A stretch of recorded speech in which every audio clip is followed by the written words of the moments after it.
사랑하고 축복합니다. 3월 19일 수요일입니다. 오늘 하루도 우리 주님과 동행하는 복된 날 되시기를 주님의 이름으로 축복합니다. 오늘 말씀은 불과 분쟁을 주시기 위하여 오신 예수님이라는 제목으로 말씀을 나누고자 합니다. 오늘 본문은 누가복음 12장 49절에서 59절까지의 말씀입니다. 내가 불을 땅에 던지러 왔노니 이 불이 이미 붙었으면 내가 무엇을 원하리요? 나는 받을 세례가 있으니 그것이 이루어지기까지 나의 답답함이 어떠하겠느냐? 내가 세상에 화평을 주려고 온 줄로 아느냐? 내가 너에게 이르노니 아니라 도리어 분쟁하게 하려 함이로라. 이후에는 한 집에 5 사람이 있어 분쟁하되 셋이 둘과 둘이 셋과 하리니 아버지가 아들과 아들이 아버지와 어머니가 딸과 딸이 시어머니와 시어머니가 며느리가 며느리가 시어머니와 분쟁하리라 하시니라. 또 무리에게 이르시되 너희가 구름이 서쪽에서 이는 것을 보면 곧 말하기를 소나기가 오리라 하나니 과연 그러하고 남풍이 부는 것을 보면 말하기를 심히 더우리라 하나니 과연 그러하니라. 외식하는 자여 너희가 천지의 기상은 분간할 줄 알면서 어찌 이 시대는 분간하지 못하느냐? 또 어찌하여 옳은 것을 스스로 판단하지 아니하느냐? 네가 너를 고발하는 자와 함께 법관에게 갈 때에 길에서 화해하기를 힘쓰라.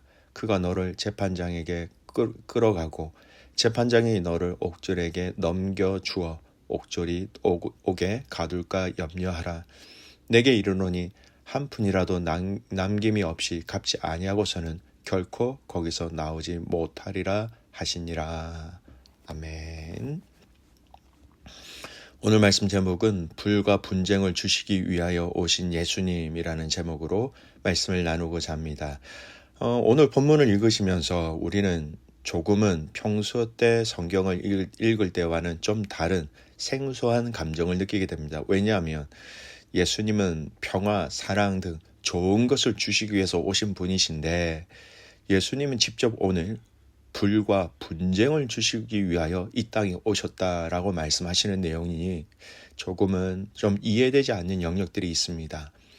그러나 이 불과 분쟁이라는 이 단어에는 심오한 하나님 나라의 비밀이 숨겨져 있죠. 그 의미들을 살펴보겠습니다. 먼저 예수님께서 이 땅에 불을 던지러 오셨다라고 말씀하시는 것이 무엇일까요? 누가복음 12장 49절 제가 읽습니다. 내가 불을 땅에 던지러 왔노니 이 불이 이미 붙었으면 내가 무엇을 원하리요? 여러분, 이 말씀을 이해하려면 불이 성경에서 어떤 의미를 가지는지, 오늘 이 본문에서 예수님이 말씀하시는 불이 어떤 의미인지를 알아야 합니다. 불은 심판과 정결함을 의미할 때가 많습니다. 성경에서 불은 종종 하나님의 심판, 하나님의 정결케 하심, 즉 정화, 거룩하게 만드신다는 것을 의미할 때가 많습니다. 구약에서 하나님께서 죄를 심판하실 때 불로 사용하셨지요. 소돔과 고모라가 하늘에서 내리는 불로 심판을 받았지요. 엘리야 시대에 바알 선지자들과 대결할 때에 하늘에서 불이 내려와서 그 모든 하나님의 심판과 깨끗하지 못한 것을 처리하셨다라는 겁니다. 또 이 불은요, 정결하게 한다, 거룩함을 이루어가는 과정이라는 겁니다. 불은 금속을 정연하여 순수하게 하듯이 하나님께서 우리를 연단하시고 거룩하게 만드시는 과정의 상징이라는 겁니다. 이사야 48장 10절 보라 내가 너를 단련하였으나 은처럼 하지 아니하고 너를 고난의 풀무불에서 택하였노라.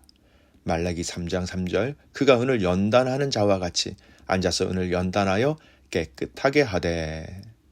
즉 이 말씀은 예수님이 이 땅에 불을 던지러 오셨다라는 것은요, 세상을 죄에서 정결하게 하고 하나님의 공의와 하나님의 심판, 하나님의 뜻을 이루시겠다라는 말씀이죠. 예수님이 말씀하신 이 불은요, 단순한 파괴가 아니라 세상을 변화시키는 불입니다. 이 불은 사람들이 예수님을 받아들이거나 거부하는 선택을 하도록 만드는 것이죠. 성령의 역사로 인해 죄에서 돌이키고 거룩한 삶의 변화, 예수님의 복음은 인간의 내면을 불태우고 변화시키는 능력을 가지고 있는 것입니다. 성령이 오순절에 불의 혀 같은 모습으로 임한 것도 같은 의미예요. 또 예수님을 거부하는 자들에게는 심판의 불입니다. 복음을 거부하는 자들에게는 결국 하나님의 심판이 임하게 되지요. 예수님은 세상을 변화시키러 오셨지만 그분을 거부하는 사람들에게는 이 불이 심판이 될 수 있다라는 겁니다. 사랑하는 성도 여러분, 오늘 내가 이 땅에 불을 던지러 오셨다라는 이 말씀을 잘 생각해 보십시오. 정결하게, 깨끗하게 변화시키기 위해서, 더욱더 거룩하기 위해서, 그리고 거기에 순종하지 아니한 자는 불로 심판하시기 위하여 이 땅에 오셨다라는 것입니다. 두 번째, 오늘 이 말씀의 영역에 분쟁을 일으키러 오셨다라는 말씀이 있지요. 누가복음 12장 51절에 이렇게 얘기하죠. 내가 세상에 화평을 주려고 온 줄 아느냐? 내가 너희에게 이르노니 아니라 도리어 분쟁하게 하려 함이로라. 이런 마태복음 10장 34절에서 36절에서도 조금 전에 읽었던 이 말씀과 굉장히 비슷한 말씀이 기록되어져 있습니다. 조금 더 자세한데요. 말씀을 읽어드릴게요.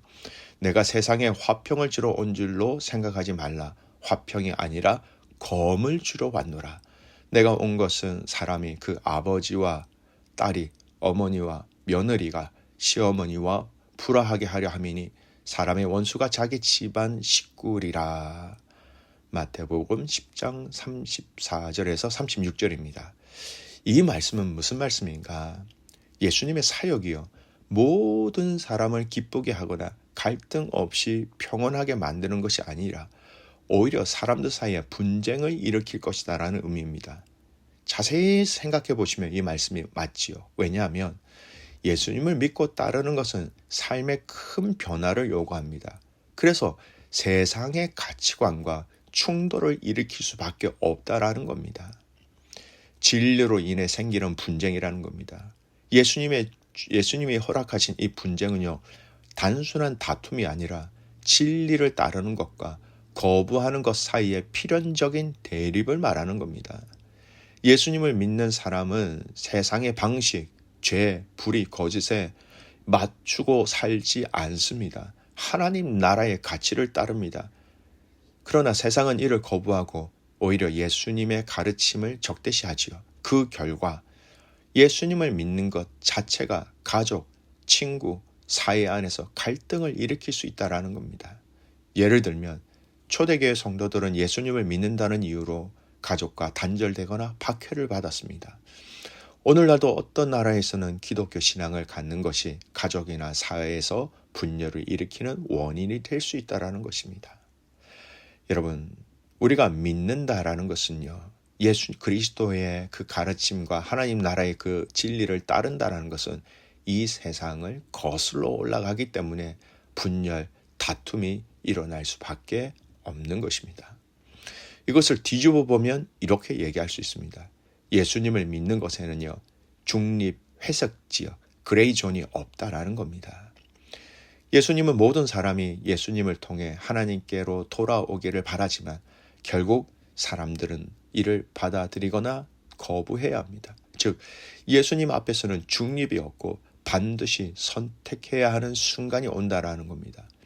예수님을 따르는 자, 따르지 않는 자, 회색 존은 없습니다. 진리를 따르는 자, 거짓을 따르는 자, 회색 존이 없습니다. 하나님 나라를 선택하는 자, 세상을 따르는 자, 이런 구별이 이루어지면서 자연스럽게 세상과 갈등이 생기게 되는 것입니다. 오늘 이 두 번째 말씀이 예수님이 원하시는 궁극적인 목적은 평화입니다. 예수님이 말씀하신 이 분쟁이라는 것은요, 궁극적으로 사람을 갈라놓기 위한 것이 아니라 이 땅에 하나님 나라의 참된 평화를 이루기 위한 과정이라는 것을 알아야 합니다. 예수님이 주신 이 분쟁은 구원의 과정입니다. 예수님이 이 땅에 오심으로 인해서 세상에는 갈등이 발생할 수밖에 없지요. 왜냐하면 예수 믿고 따르는 삶은 세상의 가치와 충돌하기 마땅하기 때문입니다. 주일날 한 2주 정도 제가 이 말씀을 드렸지요. upside down, 거꾸로 가는 삶이 우리 성도들의 삶입니다. 이 분쟁은 무의미한 다툼이 아니라 참된 구원과 하나님 나라의 평화를 이루기 위한 과정입니다. 예수님을 따르는 것은 분명한 결단이 필요합니다. 일시적인 갈등이 있더라도 결국 하나님과의 참된 평화로 나아가게 되죠.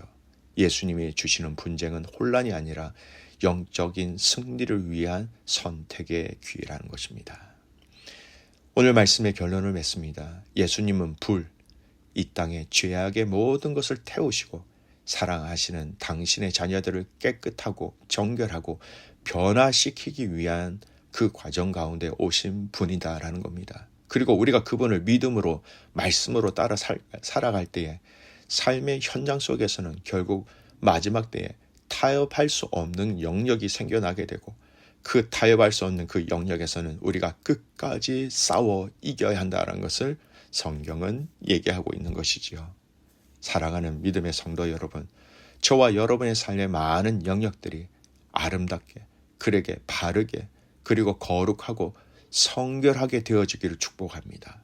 그리고 이 신앙의 여정 가운데 우리가 믿음으로 싸워 이겨야 할 삶의 모든 영역들에서는 여러분, 성령께서 함께 하시는, 주께서 응원하시는 그 능력을 통하여 함께 이기고 승리할 수 있게 되기를 주님의 이름으로 축복합니다. 아멘. 기도하겠습니다. 살아계신 하나님 아버지, 감사와 찬송과 영광을 올려드립니다. 오늘 이 누가복음 12장 말씀에 내가 세상에 불을 던지러 왔노라. 내가 세상에 화평이 아니라 분쟁을 하려 내가 왔노라 라고 말씀하신 이 의미가 하나님 오늘 우리에게 큰 위로와 힘이 된다는 것을 알게 하여 주시옵소서. 하나님, 우리를 변화시키시고 우리를 강하게 하시고 우리를 거룩하게 하시기 위하여 오신 예수님, 분쟁을 주시기 위하여 이 더럽고 죄악된 이 세상 속에서 힘써 싸워 이길 수 있도록 그 힘을 주시기 위하여 오신 예수님, 내 안에 계신 성령님을 통하여 또 주께서 우리에게 허락하신 이 말씀을 통하여 함께 이기며 함께 승리하며 함께 신앙의 여정을 완주하게 하여 주시옵소서. 하나님 아버지, 사랑하는 믿음의 가족들 가운데 육신의 연약한 자들이 많이 있습니다. 하나님 불쌍히 여겨주시고 긍휼히 여겨주시고 그들의 고쳐주심에 간절히 바라는 기도와 그 마음 가운데 가장 소중하고 가장 귀하고 가장 아름다운 답으로 하나님 응답하여 주시옵소서. 그렇게 하실 주님을 신뢰하며 살아서 역사하시는 예수 그리스도의 이름으로 감사하며 기도드리옵나이다.